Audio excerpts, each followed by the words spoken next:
Math कितना short हो जाता है और एवरेज पूरे मैथ को कितना हल्का और इजी कर देता है। कैलकुलेशन तो एक तरीके से जीरो ही कर देता है। तो चलो विद्वानों पहला क्वेश्चन देखते हैं कि 8 सोने के सिक्कों का औसत भार 20 ग्राम प्रति सिक्का है।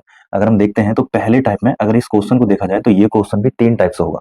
थोड़ा सा नॉर्मल मोड में होगा, फिर थोड़ा और इजी करेंगे और फिर एक लास्ट में बिल्कुल इजी कर देंगे जिसमें कैलकुलेशन जीरो हो जाती है। तो तीनों टाइप को देखते हैं। तो फर्स्ट टाइप में अगर हम देखते हैं तो 8 सोने के सिक्के हैं और 8 सोने के सिक्कों का प्रति का कितना है 20 है। तो इसका मतलब हम समझते हैं कि उनका योगफल कितना होगा 160 होगा। यानी एक सिक्के का अगर 20 ग्राम प्रति से होता है तो 8 सिक्कों का कितना होगा 160 होगा।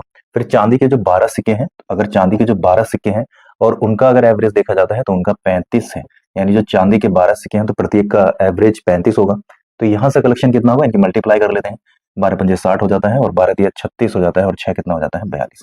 इस तरीके से हम देखते हैं तो हमारी टोटल से जो कॉइन्स हो जाती हैं यानी हमारे जो सिक्के हो जाते हैं तो ये हमारे 20 हो जाते हैं और इनका जो टोटल योगफल हो जाता है तो 0 6 2 8 और 5। यानी 20 सिक्कों का जो हमारा योगफल होगा तो 580 होगा, जो हमारा एक नॉर्मल बेस होता है जो सभी इसको जानते हैं। तो इसकी इससे डिवाइड कर लेते हैं। अगर आपने 20 से डिवाइड किया होगा तो 0 0 और 2 दूनी 4 और 2 नम 18, यानी इसका आंसर कितना होगा 29 होगा। अब सेकेंड कंडीशन में देखते हैं, जो सेकेंड कंडीशन इसकी कैलकुलेशन को थोड़ा सा कम कर देती है और उसके बाद हम थर्ड कंडीशन देखेंगे जो कैलकुलेशन इसमें बिल्कुल ही जीरो हो जाती है। सेकेंड कंडीशन में देखें तो सेकेंड कंडीशन में हम जब सवाल कर लेंगे तो हम जानते हैं कि हमारे सिक्के कितने हैं 8 हैं और उनका एवरेज 20 है। इसी तरीके से हम सिक्के देखें चांदी के 12 हैं और उनका एवरेज आप देखेंगे तो 35 है।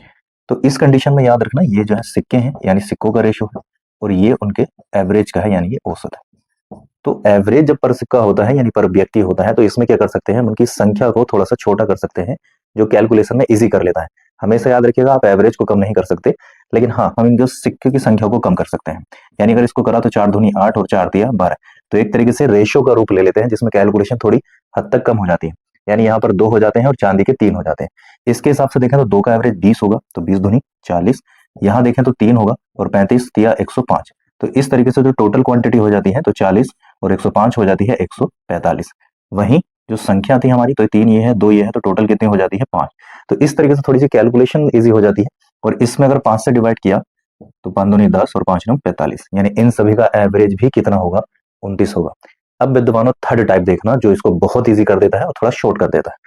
थर्ड टाइप में आप देखेंगे विद्वानों तो हमें पता है कि 8 सिक्कों का जो एवरेज दिया था तो 20 दिया था और 12 सिक्कों का जो एवरेज दिया था तो 35 दिया था। तो इस कलेक्शन में क्या करते हैं, एक को एवरेज मान लेते हैं। हमने माना हमारा एवरेज 35 होगा, लेकिन यही अगर देखा तो ये एवरेज कम है और कितना कम है 15, यानी इतनी इसकी ज्यादा क्वांटिटी कम है। और 15 कितने जोनों का कम है 8 सिक्कों का कम है। तो इसका मतलब हमारे पास कितना कम है 120 कम है। और ये 120 कौन चुकाएगा, ये 20 सिक्के चुकाएंगे, यानी 8 सोने के सिक्के और 12 चांदी के सिक्के। तो 20 जनों का अगर कम होगा तो 0 0 तो कितना कम हो जाएगा 6। इसका मतलब हमने एवरेज माना था 35 और 6 कम होना है तो एवरेज कितना होगा 29 होगा। तो ये एक बेसिक तरीका है जिसमें आप गुणा कर सकते थे विद्वानों। दूसरा थोड़ी सी मल्टीप्लिकेशन कम हो सकती थी उसको रेशियो बनाकर। और तीसरा ये बिल्कुल ही इजी कर देता है, या कह सकते हैं उसकी कैलकुलेशन को एक तरीके से जीरो कर देता है। तो इस कंडीशन में क्या है कि 8 का 20 एवरेज था, 12 का 35